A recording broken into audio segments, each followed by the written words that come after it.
بسم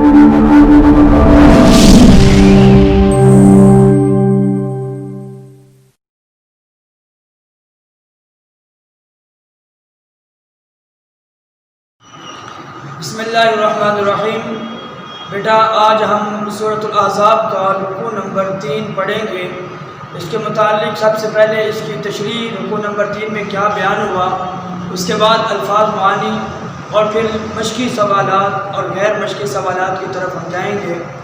چنانچہ سب سے پہلے صفحہ نمبر 32 میں تیسرا رکوع ہے۔ اس کے اندر شروع کے اندر اللہ تعالیٰ نے فرمایا لَقَدْ كَانَ لَكُمْ فِي رَسُولِ اللَّهِ أُسْوَةٌ حَسَنَةٌ، کہ اگر کسی شخص نے اپنا آئیڈیل، اپنی زندگی گزارنے کے طریقے کا جو نمونہ دیکھنا ہو تو وہ جناب رسول اللہ صلی اللہ علیہ وسلم کو دیکھے۔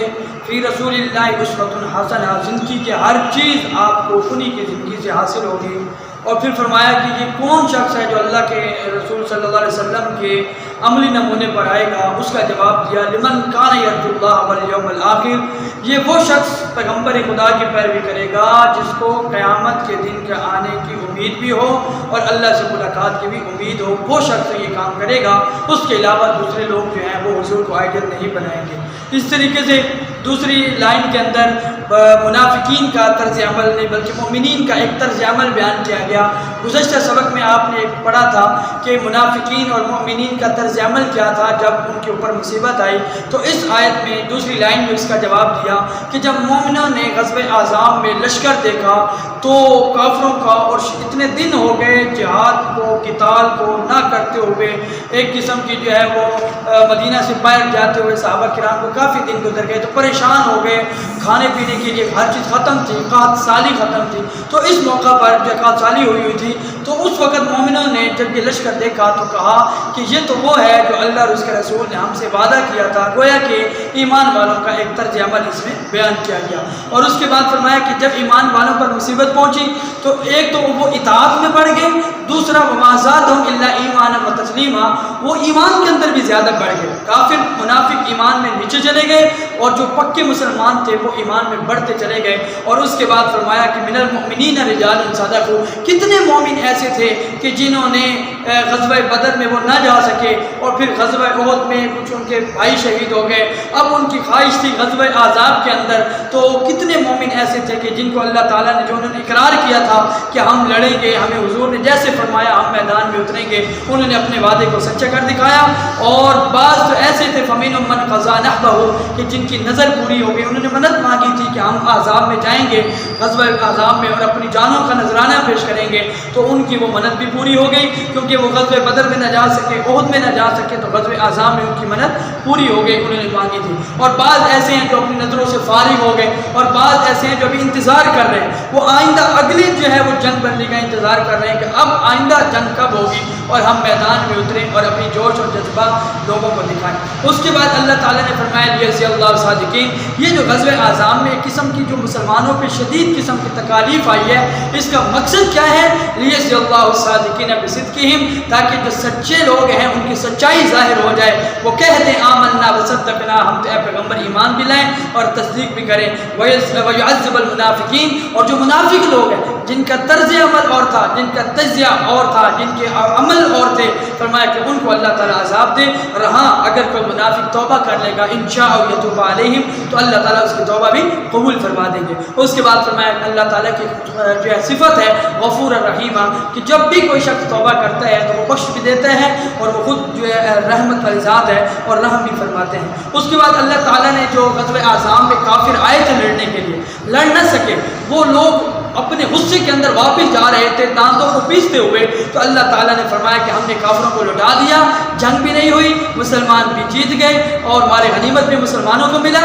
لیکن کیا ہوا؟ ورد اللہ الذین کفروا بغیظہم، کافر اپنے غصے کے اندر جو ہے وہ بھاگ گئے، لوٹ گئے اور دانت پیستے ہوئے گئے کہ آئندہ ہم لڑیں گے اور ان کو مزہ چکھائیں گے۔ اللہ تعالیٰ نے فرمایا لم ینالوا خیرا، وہ آئے تھے لڑنے کے لیے اور کچھ بھلائی بھی وہ حاصل نہ کر سکے، ان کو کچھ نفع بھی نہیں ہوا، بجائے نفع کے نقصان وہ جو ہے وہ پورا کر گئے۔ اس کے بعد فرمایا وکف اللہ المؤمنین القتال، یاد رکھنا جنگ کے اندر کثرت کام نہیں آتی، مسلمانوں کی زیادہ تعداد تو میں یہ کام نہیں آتا، بلکہ جہاں پر اللہ کی مدد ہے وہاں وہ کامیابی ہوتی ہے، اور ہر موقع پر خدا ہی مومنوں کو کافی ہے۔ اور آگے فرمایا وَكَانَ اللَّهُ قَوِيًّا عَزِيزًا، خدا طاقتور اور زبردست ہے، اس سے بڑھ کر اور کوئی طاقتور چیز ہے نہیں۔ چاہے مشرک جتنے بھی اپنے بت یا دیگر اپنے معبودوں کو اکٹھا کر لے اللہ کے مقابلے میں، تو کبھی بھی وہ اللہ کو عاجز نہیں کر سکتے۔ اور اس کے بعد فرمایا کہ اہل کتاب یعنی یہودی وہ لوگ تھے جو اپنے قلعوں کے اندر مضبوط تھے، یعنی کہ مدینہ کے 3 اطراف تھے، دائیں بائیں اور پچھلی سائڈ پہ جو بائیں جانب تھے وہ یہودیوں کا قلعہ تھا ایک، تو اس کے اندر بھی ان کو شکست ہوئی، ورنہ اس کے اندر بھی اللہ تعالیٰ نے ان میں خوف اور دہشت ڈال دی۔ نہیں تو یہودی بہت زیادہ مسلمانوں کے مخالف تھے، لیکن اللہ نے ان کے دلوں میں دہشت ڈال دی۔ ان کے دلوں میں دہشت کیا آئی؟ وہ یہ سوچ رہے تھے کہ اگر تو مسلمان جیت گئے تو انہوں نے ہمیں یہاں سے نکال دینا ہے، مار بھگانا، اس لیے انہوں نے کافروں سے معاہدہ توڑ دیا۔ کافر ان کے پاس گئے کہ ہم تمہارے ساتھ مل کے ان پہ حملہ کرتے ہیں مدینہ والوں پر، لیکن یہ جو اطراف والے تھے جو یہودی تھے وہ ڈر گئے، تو اللہ نے ان کے دل میں دہشت ڈال دی، اور پھر فرمایا کہ دیکھو فریقا تقتلون وتأسرون فریقا، یہ اگر وہ کیا کہتے ہیں یہودی لوگ اگر منافقوں کو وہ جگہ دے دیتے تو پھر تمہارے مسلمان کتنے قتل ہو جاتے اور کتنے تم قید بنا دیے جاتے۔ یہ تو اللہ تعالیٰ کا تم پر کرم ہوا کہ اس چیز سے محفوظ رہے۔ اور اس کے بعد جو ہے حضور علیہ السلام نے جب یہ غزوہ احزاب مکمل ہوا، ان یہودیوں کو جن کا یہ بائیں طرف والا حصہ تھا ان کو نکال دیا اور اس جگہ کا ان کو وارث بنا دیا گیا۔ اس کو اللہ تعالیٰ نے فرمایا وَأَوْرَثَكُمْ أَرْضَهُمْ وَدِيَارَهُمْ وَأَمْوَالًا وَأَرْضًا لَمْ تَطَئُوهَا، تو اس زمین کا تمہیں وارث بنایا جس میں تم نے پاؤں بھی نہیں رکھا تھا۔ وَكَانَ اللَّهُ عَلَىٰ كُلِّ شَيْءٍ قَدِيرًا، اور اللہ تعالیٰ ہر چیز پر قادر ہے۔ یہ تھا اس سبق رکوع نمبر 3 کا مختصر خلاصہ۔ اب بیٹا چلتے ہیں اہم سوالات کی طرف۔ سب سے پہلے الفاظ معانی ہے، انتہائی اہم الفاظ معانی ہے، ایک دفعہ سنیں پھر اس کو یاد کرنے کا طریقہ بتاتے ہیں۔ پہلا لفظ ہے زیادہ، پہلا لفظ ہے زیادہ۔ زیادہ کا معنی ہوتا ہے زیادہ ہو گیا، کچھ بڑھ جائے، زیادہ کا ویسے بھی لفظ زیادہ۔ نحبہ نظر ماننا، مدد مانگنا کسی کی، تو اسی طرح لم ینالو کہ وہ حاصل نہ کر سکے، لم نہیں ینالو حاصل کر سکے۔ سیاسیہم ان کی گھڑیاں، ان کے قلعے، وہ جو ان کے بڑے بڑے گھر تھے، یہ مطلب ہے گھڑیاں اور قلعے یہاں۔ تأسرون تم اسیر بناتے ہو، اسیر کا مطلب ہوتا ہے قیدی بناتے ہو، تم ان کو قید کر لیتے ہو۔ لم تطاؤا تم نے پامال نہ کیا، تم نے رونا نہیں، تم وہاں گئے نہیں، مطلب یہ کہ اس زمین کا تمہیں وارث بنایا جہاں تم نے اپنے پاؤں رکھے ہی نہیں۔ لم تطاؤا تم نے پامال نہ کیا۔ تسلیمہ سر تسلیم خم کرنا، بس اپنے بات کو جو ہے وہ سپرد کر دینا کسی کے۔ اسی طریقے سے ردہ کا معنی ہوتا ہے لوٹا دیا، پھیر دیا، اور ظاہرو انہوں نے ساتھ دیا، اور اسی طریقے سے قاذفہ اس کا مطلب ہے ڈالنا پھینکنا، اور ایسا وارث بنا دیا۔ اس کو یاد کرنے کا طریقہ دوبارہ سمجھ لیں، ایک دفعہ عربی پڑھیں گے پھر ترجمہ، پھر عربی پھر ترجمہ، دوسری دفعہ آپ ترجمے پہ ہاتھ رکھیں گے، عربی پڑھتے جائیں گے تو آپ کو معنی سمجھ میں آتے جائیں گے۔ زیادہ معنی زیادہ ہو گیا، نحبہ نظر ونت لم تطاؤا تم نے پامال نہ کیا یا انہوں نے پامال نہ کیا، لم ینالو وہ حاصل نہ کرتے۔ اس طریقے سے آپ کو یہ الفاظ معنی آ جائیں گے، اور یہ الفاظ معنی عموماً آدمی چلتے پھرتے بھی اس کو کہنے سے یہ یاد ہو جاتے ہیں، اور ویسے بھی قرآن مجید کے لفظ ہیں، حرف ہیں، ان کے گھر پہ 10 لکھے ہیں، اس نیت سے یاد کریں گے تو یہ آسانی سے یاد ہو جائیں گے۔ اس کے بعد بیٹا اس کے مشقی جو ہے وہ ہم چلتے ہیں مشقی، اس میں صرف مشقی آیات ہیں اور غیر مشقی چند سوالات ہیں۔ بیٹا مشقی آیات میں پہلی آیت ہے لقد کان لکم فی رسول اللہ اسوۃ حسنہ، یہ صفحہ نمبر 32 میں پہلی لائن ہے، لقد کان لکم فی رسول اللہ اسوۃ حسنہ، یہاں تک ہے تم کو پیغمبر خدا کی پیروی کرنی بہتر ہے۔ عموماً بورڈ میں یہ پوری آیت آتی ہے، یہاں تک مشقی میں یہاں ہے لقد کان لکم سے لے کے اسوۃ حسنہ تک، جبکہ بورڈ کے اندر جب آتی ہے تو یہ پہلی پوری آیت ہے لقد کان لکم فی رسول اللہ اسوۃ حسنہ لمن کان یرجو اللہ والیوم الآخر وذکر اللہ کثیرا، یہاں تک تم کو پیغمبر خدا کی پیروی کرنی بہتر ہے، یعنی اس شخص کو جسے خدا سے ملنے اور روز قیامت کے آنے کی امید ہو اور وہ خدا کا کثرت سے ذکر کرتا ہو۔ یہاں تک یہ بورڈ میں آتی ہے، مشق میں یہاں تک ہے۔ دوسری آیت ہے فَمِنْهُمْ مَنْ قَضَىٰ نَحْبَهُ وَمِنْهُمْ مَنْ يَنتَظِرُ، میں نے طریقہ بتایا پہلے 2 سبقوں میں کہ صرف 2-3 لفظ پہلے اور پھر آخری لفظ کے درمیان کی لکیر لگا دینے سے ایک تو جو ذہن میں بار بار آتا ہے کہ آیت غلط ہو جائے گی وہ بھی نہیں ہوگی۔ میں نے 3 لفظ لکھے ہیں، آپ 2 لکھ لیں، 2 کے بجائے آپ 1 لکھ لیں تاکہ پتہ چلے کہ یہ اس آیت کا ترجمہ ہے۔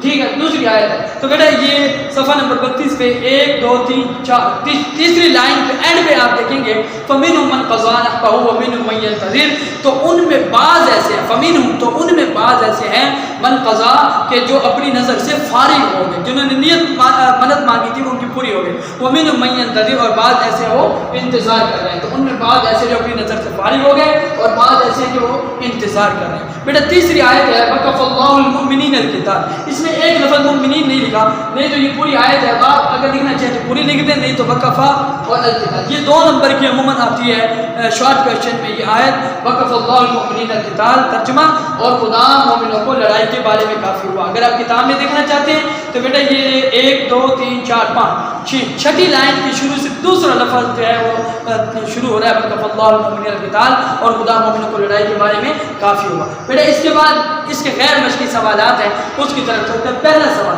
مومنوں کو کس کی پیروی کرنی بہتر ہے؟ تو بیٹا وہ پہلی لائن میں اس کا جواب لکھ دیا ہے کہ مومنوں کو پیغمبر خدا کی پیروی کرنی بہتر ہے. یہ شارٹ کوشچن میں آتے ہیں ہمارے. دوسرا سوال, پیغمبر خدا کی پیروی کون کرے گا, کیا ہر شخص کرے گا؟ تو اس کا جواب دیا بھئی جسے خدا سے ملنے اور روز قیامت کے آنے کی امید ہو, صرف وہ پیغمبر خدا کی پیروی کرے گا. جسے پتہ ہے میں نے مرنا ہے, جسے پتہ ہے میں نے اللہ کے سامنے حاضر ہونا ہے, جسے پتہ ہے میں نے سوال جواب دینا ہے, جسے پتہ ہے قیامت کا قائم ہونا, وہ تو کرے گا پیغمبر خدا کی پیروی. اور جس کو علم ہی نہیں ہے کہ مرنا ہے, مرنے کے بعد حساب ہونا ہے, اللہ سے ملاقات کرنی, وہ پیغمبر خدا کی پیروی نہیں کرے گا. پھر اس طریقے سے یہ آیت کا ترجمہ 2 نمبر کا شارٹ کوشچن میں آتے ہیں, وَقَالَ اللَّهُ قَوِيًّا عَزِيزًا. ترجمہ, اور خدا طاقتور اور زبردست ہے. وَقَانَ اور ہے, اللہ میں اللہ, قَوِيًّا طاقتور, عزیزہ زبردست. تو ان 4 لفظوں کو ملائیں گے تو اور خدا طاقتور اور زبردست ہے. جی اگلا کوشچن ہے, مومنوں کو کس زمین کا وارث بنایا گیا؟ وارث کا مطلب ہے کہ کون سی چیز ان کے حوالے کی گئی؟ تو جی جس زمین میں مومنوں نے پاؤں بھی نہیں رکھا اس کا وارث بنایا گیا. مراد کوئی یہودیوں کی زمین تھی, جبکہ مومن وہاں گئے ہی نہیں تھے, ان کو نکال دیا گیا یہودیوں کو, تو وہ مسلمانوں کو جگہ مل گئی, اس وجہ سے وہ زمین بھی ان کا وارث بنا دیا گیا. پھر اس کے بعد یہ ترجمہ کرنے وَقَانَ اللَّهُ عَلَىٰ كُلِّ شَيْءٍ قَدِيرٌ. یہ عام آیت ہے, عموماً ہر لفظ پہ آتی ہے, اور خدا ہر چیز پر قادر ہے. وَقَانَ اور ہے, اللہ میں نے اللہ, عَلَىٰ كُلِّ ہر شيء چیز, قدیر قادر, اور خدا ہر چیز پر قادر ہے. تو بیٹا یہ ہے آج کا سبق, اس کو یاد کریں.